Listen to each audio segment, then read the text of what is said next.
Olá, tudo bem? Vamos dar início à nossa nona aula da Escola Bíblica Dominical. Estamos estudando os livros de 1º e 2º Pedro. Nós já estudamos o livro de 1º Pedro e agora vamos começar a estudar o capítulo 1 de 2º Pedro. Na aula passada, nós estudamos um pouco sobre o livro de 2º Pedro. Vimos algumas informações, como o remetente, o Pedro ter escrito a carta, o apóstolo de Jesus, vimos para quem ele escreveu, e vimos também essa parte mais contraditória que tem em relação a 2º Pedro, como os primeiros cristãos, discípulos de Jesus, tiveram dificuldade de entenderem a segunda carta de Pedro como realmente escrita pelo apóstolo Pedro. Então, vamos começar agora a estudar o capítulo 1. O capítulo 1 começa, como a gente já viu na aula anterior, Pedro se identificando, Simão Pedro, servo e apóstolo de Jesus Cristo, aqueles que, mediante a justiça de nosso Senhor, nosso Deus e Salvador, Jesus Cristo.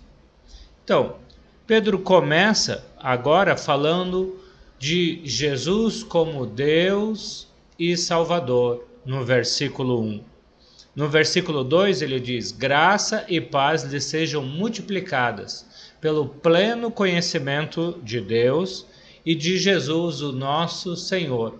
Então vemos 3 títulos usados para Jesus aqui: Deus, Salvador e Senhor. Então, a justiça do nosso Deus e Salvador Jesus Cristo. Com isso, Pedro deixa claro que Jesus não é só nosso Salvador, mas também é Deus. Por que ele fala isso?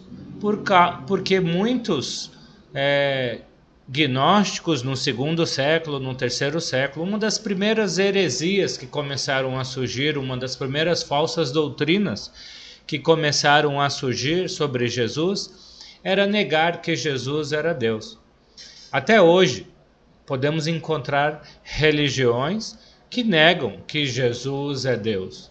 Que vão dizer que Jesus foi criado por Deus, Jesus era homem e puramente homem, nunca foi Deus. Então, Pedro deixa claro aqui no seu primeiro versículo que Jesus não é só o nosso Salvador, mas também é nosso Deus. Ele fala pelo pleno conhecimento de Deus e de Jesus.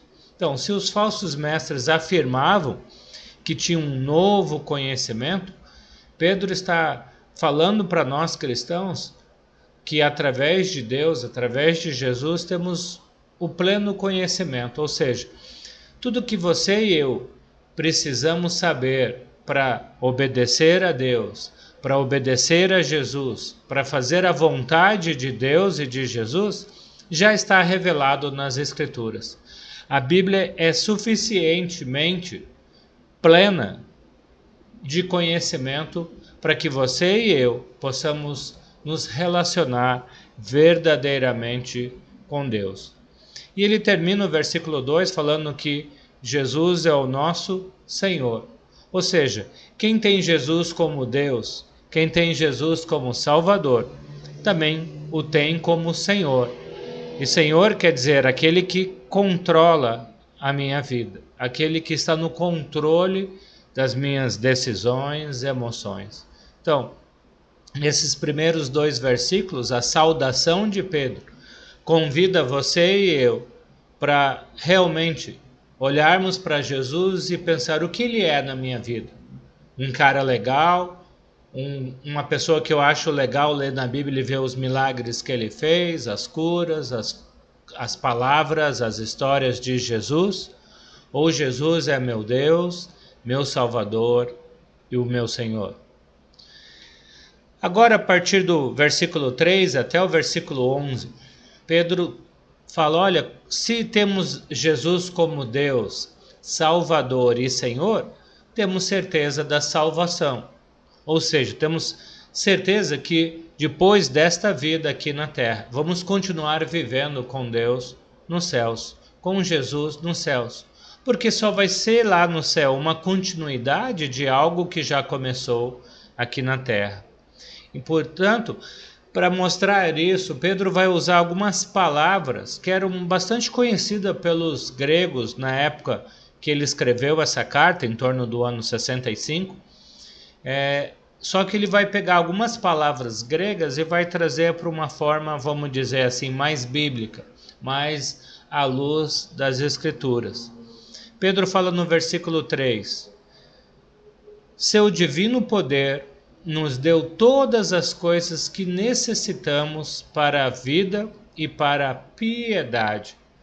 Então, a primeira palavra que Pedro usa, né, é piedade. Ele fala que tudo que temos, tudo que necessitamos para viver uma vida de relacionamento pleno com Deus, nós temos, nós já recebemos de Deus.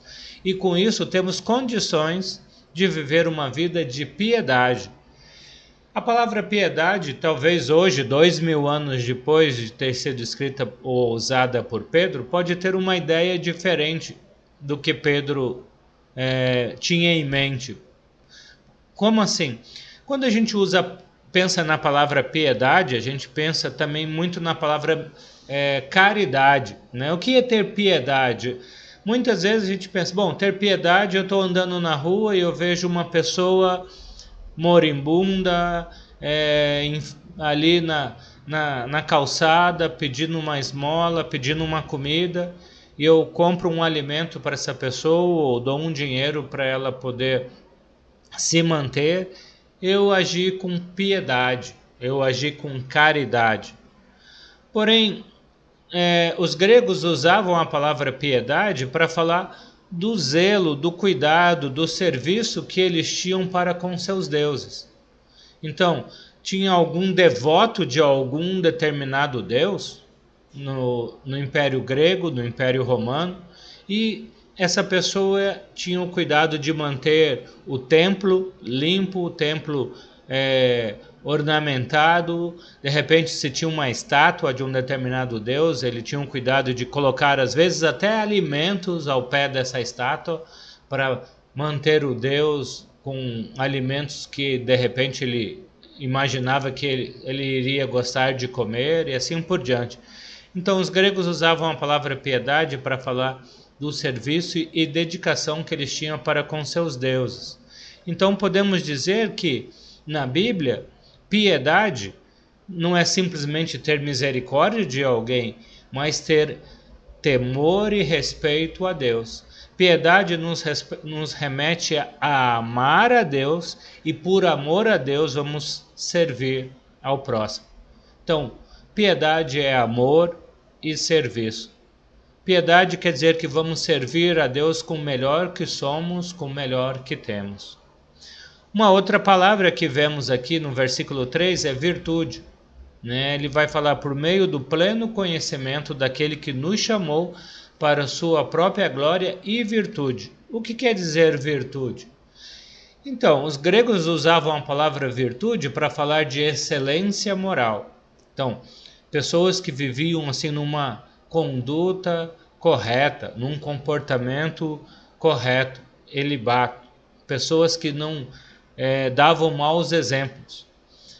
Pedro vai falar que a melhor forma de vivermos em virtude, ou seja, dando um bom exemplo, é imitando a Jesus. A melhor maneira de eu ser um bom exemplo é ser um imitador de Jesus. Se eu fizer as coisas que Jesus fazia, se eu agir como Jesus agia, eu tenho virtude. Mais para frente, no versículo 4, e a primeira parte do versículo 5, ele fala: por intermédio destas, ele nos deu as suas grandiosas e preciosas promessas, para que, por elas, vocês se tornassem praticantes da natureza divina e fugissem da corrupção que há no mundo, causada pela cobiça. Por isso mesmo, empenhem-se para acrescentar à fé a virtude, o conhecimento. Então podemos nos tornar participantes da natureza divina. O que é ser participante da natureza divina? É exatamente isso que acabamos de falar.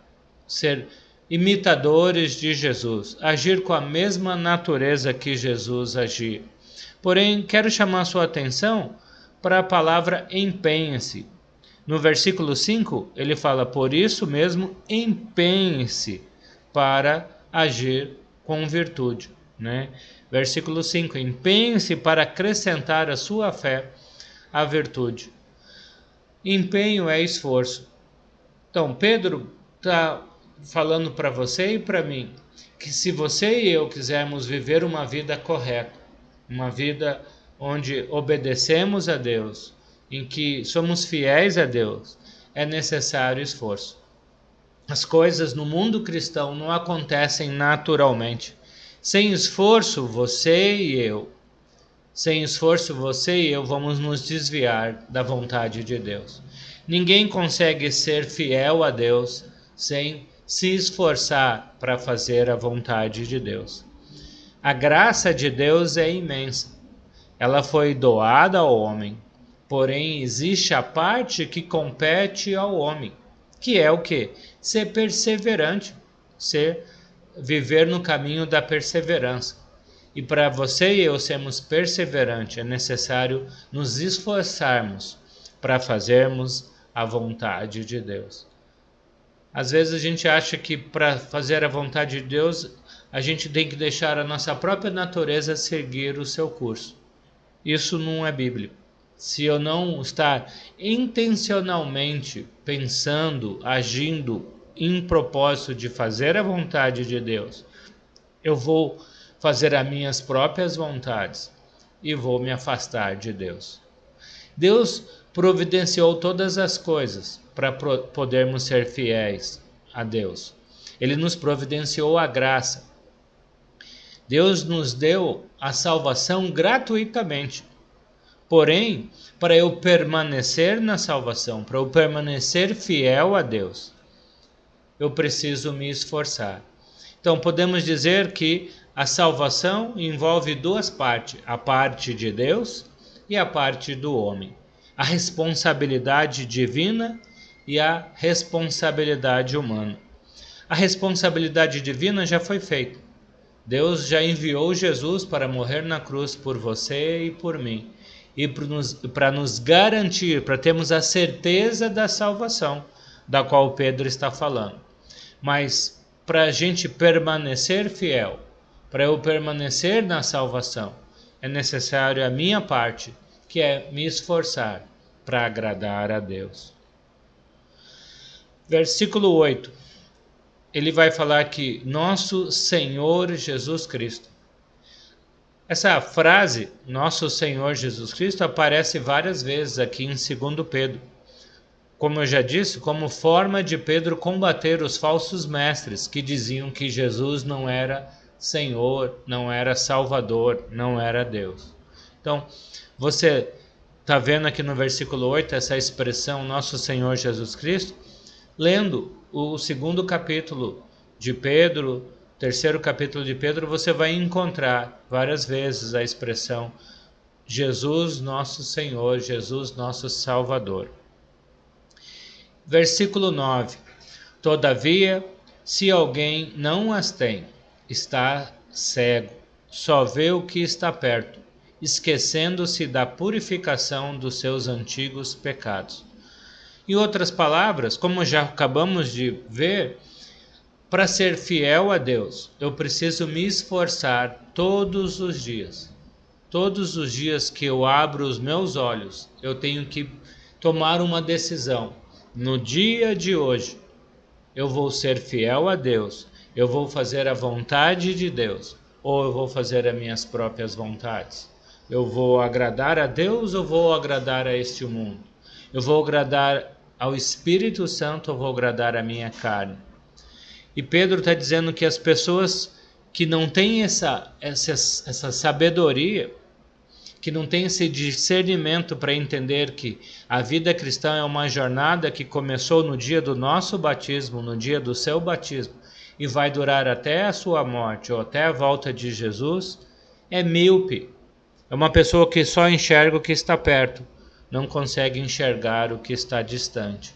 Versículo 9: se alguém não é fiel a Deus, não é perseverante a Deus, ele só consegue ver o dia de hoje. Hoje eu consigo fazer isso, eu consigo me agradar, eu consigo me satisfazer, eu consigo fazer as coisas que esse mundo tem para me oferecer. Mas e amanhã?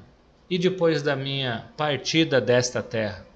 Então, o discípulo de Jesus não é alguém que vive limitado ao dia de hoje, mas com a certeza de que Deus está no controle da sua vida e que no futuro Deus continuará cuidando, protegendo e fortalecendo a nossa fé para agradarmos a Deus. Continuando nessa linha de pensamento, Pedro fala que nós fomos chamados por Deus, fomos eleitos por Deus. Cuidado, né? Assim, algumas pessoas confundem isso com predestinação, né? Deus já predestinou quem vai ser salvo, quem vai ser castigado, quem vai ser perdido. O que Pedro está falando é, portanto, irmãos, empenhem-se ainda mais para consolidar o chamado e a eleição de vocês. Na verdade, Deus está chamando todas as pessoas para segui-lo. Mais tarde, no capítulo 3, versículo 9, Pedro vai falar que todos são chamados por Deus. Se Jesus não voltou ainda para buscar o seu povo, é porque Deus está dando chance de que algumas pessoas que hoje ainda estão afastadas de Deus ouçam ao chamado de Deus e abandonem o pecado, abandonem o mundo e se voltem para Deus. E Pedro está dizendo que aquelas pessoas que atendem ao chamado de Deus, que ouvem ao chamado de Deus, são eleitas de Deus. Ou seja, essas pessoas que aceitaram, ouviram o chamado de Deus ou a vocação de Deus, vão ser capacitadas por Deus para viverem uma vida de perseverança. Por isso ele fala: se vocês agirem dessa forma, jamais tropeçarão. Ou seja, o homem que não se esforçar para ser fiel a Deus e deixar o pecado prevalecer sobre a sua vida, tropeça e se torna uma pedra de tropeço para outros. Porém, se deixarmos que o Espírito Santo controle e haja na nossa vida, podemos nos afastar do pecado e jamais tropeçar. Então, Pedro convida você e eu a agirmos com a certeza que a salvação já está garantida em Jesus. Porém, é necessário esforço diário para permanecermos neste caminho no qual já pertencemos, que é o caminho da salvação. Agora ele parte para um outro assunto, um outro assunto trabalhado aqui em 2 Pedro, que a gente chama de despertando a memória. O que eu quero dizer com isso? Você vai ver que Pedro vai falar aqui entre os versículos 12 a 21 do capítulo 1, que nós, cristãos, temos a tarefa de sempre estar lembrando das coisas que já sabemos, né? Quando estudamos a Bíblia, aprendemos muitas coisas novas, né? Ou muitas maneiras diferentes de fazermos a vontade de Deus, de aprendermos mais sobre os atributos, as qualidades de Deus. Porém, Pedro está falando que o que precisamos saber para nos tornarmos discípulos de Jesus, ou as coisas mais importantes que realmente qualquer ser humano precisa saber, uma vez que ela é evangelizada, ela sabe. Por isso ele fala assim: sempre terei o cuidado de lembrar-lhes estas coisas, se bem que vocês já as sabem, estão solidamente firmados na verdade que receberam. Considero importante, enquanto estiver no tabernáculo deste corpo, despertar a memória de vocês. Então, Pedro está escrevendo essa carta para incentivar os os discípulos de Jesus a permanecerem fiéis, para incentivar os discípulos de Jesus a permanecerem fiéis na palavra de Deus, mas permanecerem fiéis naquilo que eles já conheciam, naquilo que era de mais importante eles já sabiam. Por isso, a vida cristã é um eterno lembrar. Eu acho que a melhor maneira de entendermos que a vida cristã é um eterno recordar, despertar a memória, é só pensar na ceia. Todo o primeiro dia da semana nos reunimos e partimos o pão e tomamos do cálice. Por quê? Para lembrarmos do corpo e do sangue de Jesus. Para lembrarmos do sacrifício de Jesus feito na cruz por nós. Então a vida cristã é um eterno lembrar para não se afastar. Por isso, Pedro fala que ele sempre iria estar incentivando o povo a entender que eles não precisavam de um novo testamento além da palavra de Deus, uma nova revelação, um novo conhecimento. Você e eu já temos tudo o que nós precisamos para sermos fiéis a Deus no Novo Testamento, na Bíblia, na palavra de Deus. Porém, estavam surgindo alguns falsos profetas no meio do povo de Deus, falando, estou trazendo um novo ensinamento, uma nova doutrina, mais moderna, mais atualizada. Porém, Pedro está falando, nós não precisamos atualizar a Bíblia, nós já temos nela tudo o que precisamos para agradar a Deus. Pedro fala ainda no versículo 14, pois sei que em breve deixarei esse tabernáculo. O que Pedro está dizendo aqui? Que ele sabia que estava próximo da sua morte, como realmente aconteceu. Talvez no ano seguinte, depois de Pedro escrever essa segunda carta, Pedro foi morto pelo imperador César, foi crucificado. Então, Pedro está falando, que ele sabia que iria morrer em breve. E ele fala que iria se empenhar para deixar registrado o que eles precisavam fazer para permanecer fiel. Versículo 15. Eu me empenharei para que, também depois da minha partida, vocês sejam sempre capazes de lembrar dessas coisas. O que especificamente Pedro está falando aqui? Do que ele está falando? Como ele iria se empenhar para as pessoas lembrarem? Alguns estudiosos acreditam que Pedro estava se referindo aqui ao Evangelho de Marcos. O que o Evangelho de Marcos tem a ver com a segunda carta de Pedro?